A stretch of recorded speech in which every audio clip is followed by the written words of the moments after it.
आचार्य चाणक्य सांगतात की जीवनात या 3 बाबतीत असमाधानी राहा.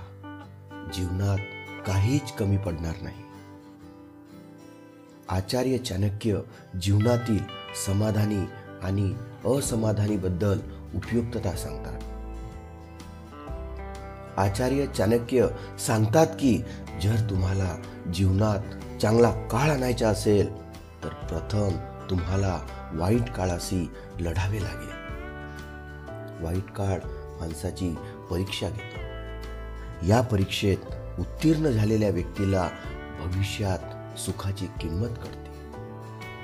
व्यक्तीने जीवनात कोणत्या बाबतीत समाधानी राहावे व कोणत्या बाबतीत असमाधानी राहावे याबाबत महत्त्वाचे असे सांगितले आहे. जीवनात येणाऱ्या प्रत्येक परिस्थितीला स्वीकारून त्याचा सामना करून नेहमीच समाधानी राहावे.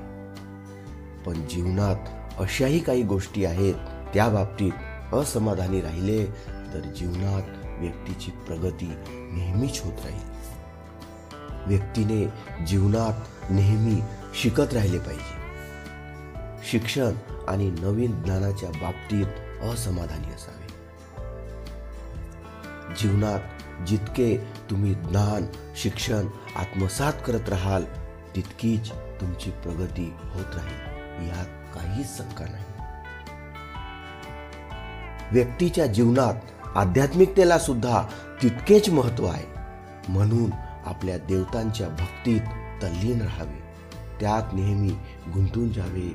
देवांचे स्मरण करत राहावे. दानाचे महत्त्व खूप अनमोल आहे. गरजू व्यक्तीला केलेले दान हे कितीतरी पुण्याचे काम आहे. दान करत राहावे. दान करताना भाव शुद्ध ठेवावा. म्हणून व्यक्तीने दानाच्या बाबतीत असमाधानी राहिले पाहिजे.